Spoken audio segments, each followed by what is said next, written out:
Hi, and welcome to Custer and Wolf Building a Watch Company. My name's RT. And I'm Tyler. And today we are talking about the last 2 weeks. Lots of stuff that's happened, mostly really good. We're going to go into a lot of detail on all the cool stuff that we're doing with these new machines. A couple of mishaps, a couple of setbacks. But, I think the biggest thing we have to complain about is how freaking cold it is in Colorado today.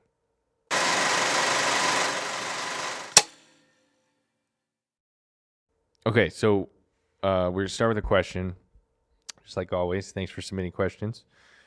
We were just in New York City, and we got a ton of questions because people were coming up to the WindUp booth and seeing the watches in person and asking a ton of great questions. And like everybody asks, and I think we do a really good job of clarifying, like inside a Vortic watch is old, outside is new. And so it's an old pocket watch turned into a wristwatch. I think most people get that, but then especially when you see it in person, people ask quite like even more detailed questions like, okay, so I get that the dial is old, the face of the watch is really old, but like it looks new. So like you must be like touching this up in some way. How do you answer that question? No. I mean, like we even the cleaning that we do is so light. Like we don't even like scrub it. Mm-hmm. I mean, like we don't put it through an ultrasonic. Like we want to preserve how it looks now. And honestly, they're very easy to damage. Yeah. We've done that before. We've damaged dials. So like the cleaning that we do is very, very subtle. The guys might hit it with a Q-tip and maybe a little bit of alcohol, but depends on almost nothing. Depends on the type of dial. Like the Grand Few enamel, like the white dials, I think are in some cases easier to clean as far as like getting rid of some of the dust that's on them. And then I've seen watchmakers try to clean those dials because they have those hairline cracks, and so you get dust and dirt that's in the cracks, so you clean that. But the metal dials that everybody loves, and I think that's where the question comes from. Those metal dials, I mean, they're 100 years old. And so there's, sometimes like there was one in the shop the other day I saw, it's like missing the 5 numeral, and I think it might be missing the 5 and the 7. Like they're just gone. You can see the little holes in the dial where the 5 and the 7 were. And first of all, those don't exist now. Like we're not just going to find a 5 and a 7 from something else and put it back on. And that's really cool. Like somebody's going to fall in love with that dial and be like, it's missing the 5 and the 7. That's fascinating. This is just that's how we found it. That's really the point is preserving it how we found it. Right. And there is new old stock that we find here and there. Sure. Like some of those dials are basically brand new and have never been used. And that's why, especially when we're in person at a show, you can just say to somebody, that one looks new, but look at the one next to it. That one has been heavily used. And, oftentimes you find that people like the ones that look more used more than the ones that look new because it tells more of a story. It says somebody was carrying this every day. Somebody used this watch. Yep. And that kind of like lets your imagination run wild. For sure. And that's also, I mean, we have the military watches for 2022 here on the table, and for those, like some of those black dials and white hands are not perfect, and that's where we say if we're making 50 of those every year, some of them are going to be almost new old stock, like we found the dial and it's in perfect shape, and some of them are going to have some patina and some wear on them, and you get one of the 50 and you get one that is just how we found it. And I think, and the feedback we typically get is that's really cool. So, I don't know. I feel like that's the answer to the question. Yeah. It's a very common and fun to answer question of just like, it's not like a true, like we found it like this, I've got a follow-up question. So for our most commonly asked question, where do you get the pocket watches? Mm-hmm. How many times do you think you've answered that question? Oh my. I would say at least, I mean, for every show that I do in person, I get that question from at least 50% of the people that come up. And just in New York, I bet we had, a couple thousand people that we talked to. I would say 10,000 or more times have I answered that question off the top of my head. Yeah, you're an expert. Yeah, I'm an expert at answering our number one frequently asked question. Oh man, yeah, and that's and I answer it differently every time because it's just the context is what's important. It's like for this particular watch, we probably got it from a pawn shop because we never got the case, and it's been different over time. We've found new sources. We find new sources all the time. I have 2 unread text messages from other people that randomly I just got like 20 pictures of pocket watches. There's got to be 100 pocket watches in this picture. And it's like, when I saw the first message come through, it just overwhelmed me. So I was just like, I'm so sorry. I'm going to get back to you later. Like I'm traveling. This is a lot of pocket watches. But that's so fun. It's like the most fun part of the whole process, I think. Yeah, it's cool. I mean, people that don't know about us and you explain, like we get them from like everywhere, weird sources. The abyss. Basically people's back rooms. When you're buying estates, it's a box that you'd find in the back room. Mm-hmm. I mean, it's a forgotten history, right? Like there's a whole bunch of pieces of American history in a box somewhere in the back that the pawn shop owner just like totally forgot existed. And then now we can give them another chapter of the story. So yep, that's why it's so fun. So speaking of questions and events and all the stuff that we've done, so we just got back from New York City. So if we look tired, we are. That's why my ring, the Aura ring, is just yelling at me right now. My average, I looked at it, the average bedtime, like when I fell asleep, went from an average of about 10 p.m. to 2:15 a.m. So that's not healthy. I'm not going to do that too often.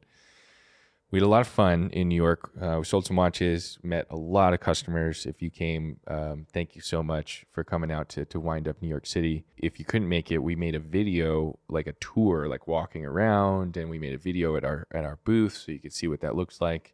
And that'll be one of these episodes that comes out here in a few weeks. So check that out if you couldn't make it. And then in that episode, I interviewed Blake, one of the founders of Worn and Wound and WindUp.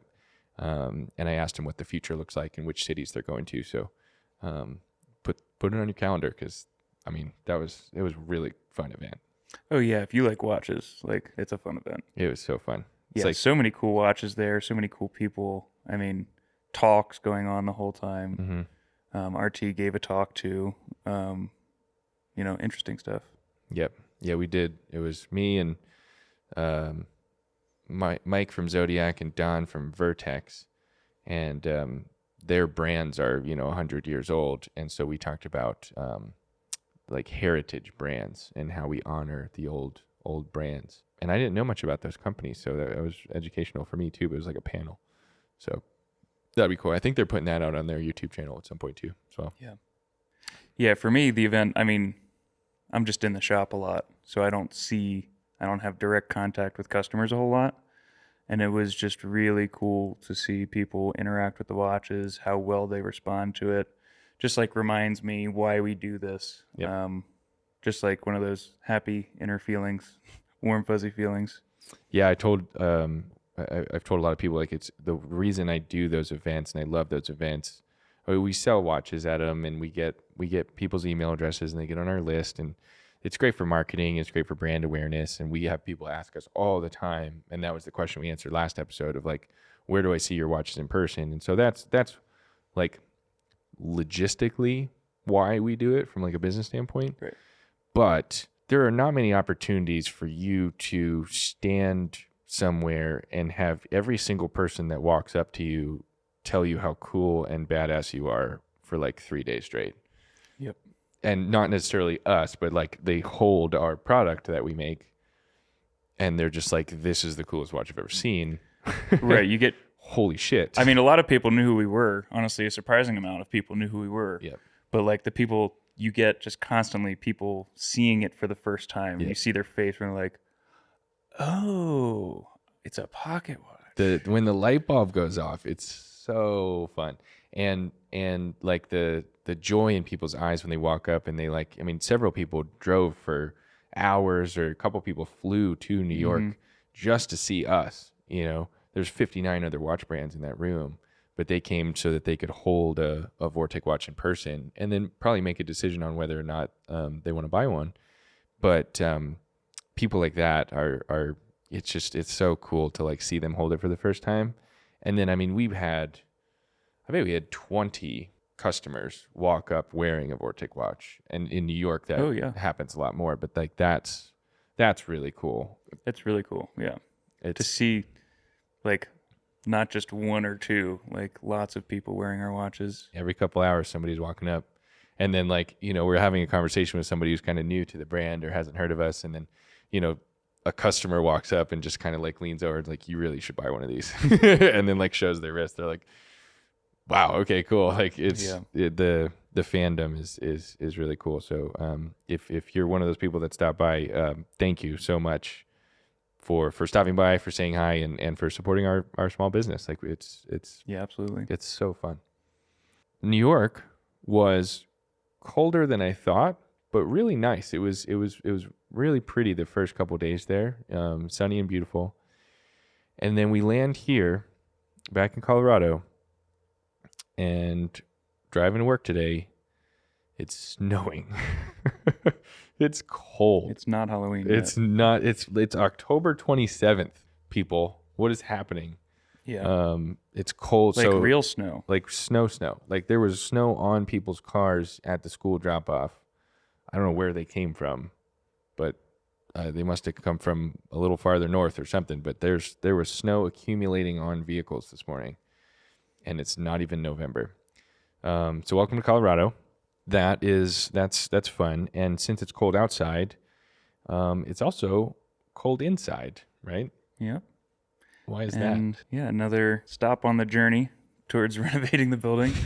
Half the heat in the building doesn't work, so we're just wearing jackets and chilling in 64-degree weather during the day. Oh, you needed heat in the building. Love it when a plan comes together.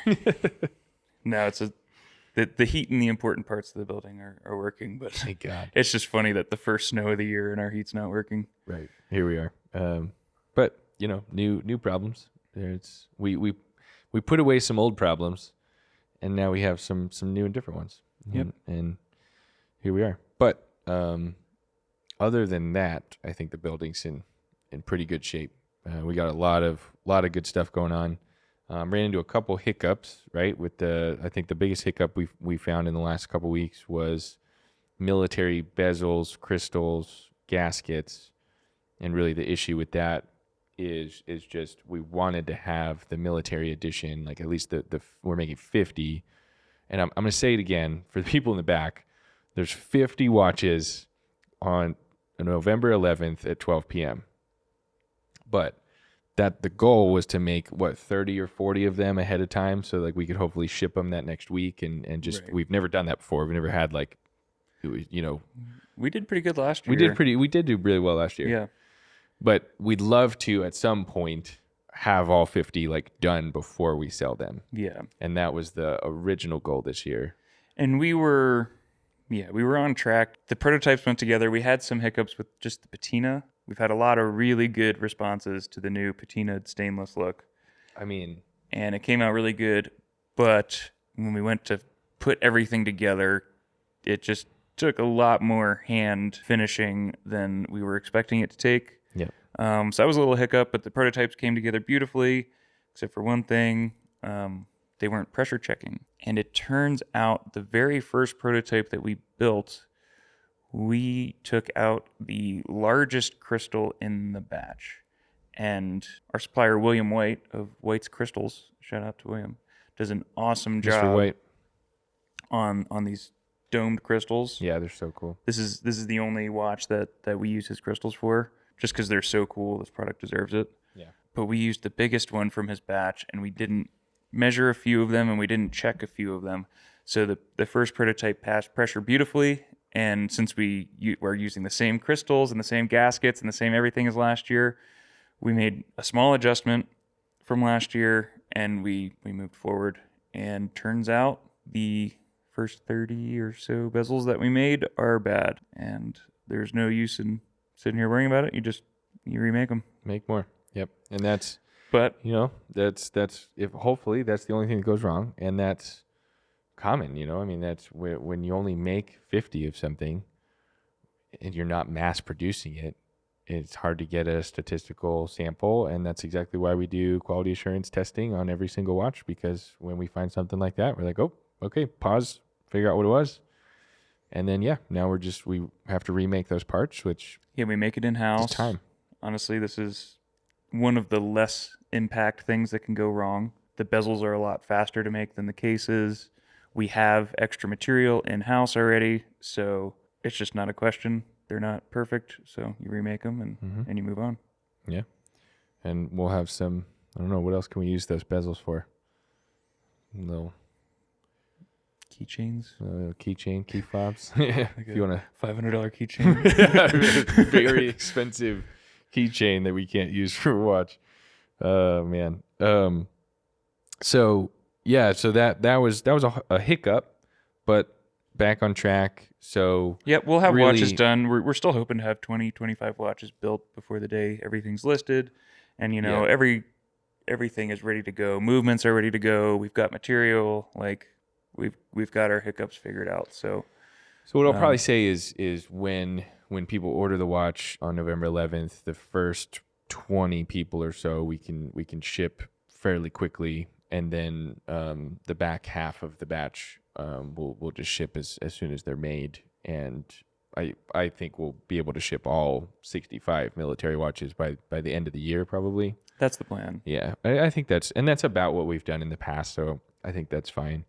I'm sure, some customers will want it, by Christmas or something like that if it's a gift, but most in previous years, most customers have like admitted they're like, yeah, I'm buying this for myself, so take your time. Yeah. So we'll do a good job of communicating, like based on your serial number, your order number is when you'll get it, and make it work. Yeah, that's the manufacturing game, folks. That's it. Nobody to yell at when you make a mistake. That's us. Yeah, you got to clean up your own work. So somebody used the term a couple weeks ago. I liked it. Radical ownership. Yeah. Just taking radical ownership of what you're doing, and just okay, we messed up. Here it is. So the patina, though, like you said, is absolutely worth it. Like we're doing a lot more hand finishing on the military edition this year, and the patina on both cases I think is spectacular. And when we were in New York, the special edition, I mean, this was a star of the show. Like it's just so cool. And I think its patina like is getting slightly darker. Yeah, I was gonna say from all its handling, I think it's definitely getting darker. It's gonna be so cool when this thing is like fully patinaed. We'll make some more content about this watch, but this is my favorite watch. I love that thing. And one of our investors was just in the shop, and he wanted a white dial, 16 size, like a larger watch. And I was like, this is the one. This is the one you want. That's it. So you're working on a bunch of other stuff. Like you got the DMU on. I saw just running all kinds of stuff now. What are you making on the 5-axis today? Yeah, so like kind of the first role that the DMU has played is I used to do kind of the fixture making and prototypey stuff on the mini mill. Yep. But now the mini mill is doing so much production just to keep up with stock prep and buckles, and that machine is now running all day, every day. So when I stop it to do this stuff, we're getting behind. So the DMU has, first of all, just picked up a lot of that fixturing work that the mini mill is doing. So making fixtures, making stuff for like getting ahead on fixturing and stuff for the new products that are coming up. Because each requires its own set of custom fixturing. And then really the first watch part we've made on it is the railroad bezels. Yeah. And they're cool because the whole machine is like turning on its side and doing each flute one at a time as the whole table's rotating. And I don't think we've released one of the new railroad editions in the Watch of the Day yet. I think we have one that's like a couple days from now. We released one like months ago. Well, yeah. There was one lucky customer got one. It was like he bought it like 2 minutes after it went. Yeah. But now we have a few in process, and the one that I saw in process that we took to the show is, I mean, actually we had 2 at the show, and they're both. I don't know. We keep seeing things we've never seen before. It's crazy. Yeah. We just finished the first bun special case. So keep your eyes out for those buns. Those buns are coming. And then this Sky has the Swiss on now, right? Speaking of new things. Yeah, the Swiss saga continues. We went from the sign saga to now the Swiss Turning Center saga. Yeah, countdown to first part. I wonder, we should figure out when we actually bought the Swiss. It's like 7 countdowns, yeah. How much money we've spent on the lease before we made one part. I mean, we talked about it in a previous episode, like this machine, like, nobody knows how to use it. So worth it, and we still saved money compared to if we had bought it new and it had sat for this long. Wasted. Ouch. Yeah, big ouch. Ouch. Big ouch. Yeah. But he's getting it figured out slowly but surely, kind of trying to like isolate some things and do simple things first, and then slowly start to tie everything together. Yep. But he's starting to get the hang of the machine. He's starting to put some tooling in, starting to put some material in there. Hopefully by the next time we do an update, we'll see a Swiss part. This room is very insulated. We got 2 weeks, Guy. Figure it out. Actually, our next thing is our team meeting, so we'll be like, okay, Sky, you got 2 weeks. Yeah, we made a promise. Yep. Yeah, and then the laser that we got. I mean, we finally got that set up. Took a while to get that laser engraver, but that, I mean, the engraving on the military case back is insane. Like, and on top of the crown. Oh gosh, I forget about that. I gotta do an email just about the crown this year, because I mean the crown is just sick.